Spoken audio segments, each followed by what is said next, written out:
मुख्यमंत्री एकनाथ शिंदे यांनी मुलींवर अत्याचार करणाऱ्यांना थेट इशारा दिला आहे.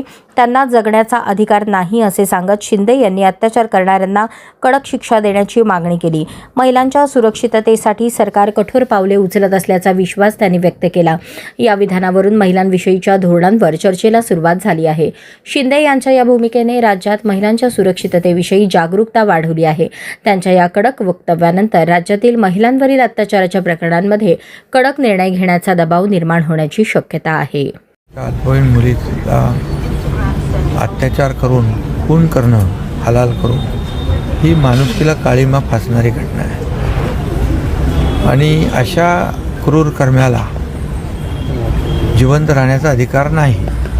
शासनाच्या माध्यमातून पोलीस डिपार्टमेंटच्या माध्यमातून न्यायालयाकडे अशा गुन्हेगारा फाशीची शिक्षा व्हावी अशी मागणी आणि तसा प्रयत्न आणि तशा 100% होणार.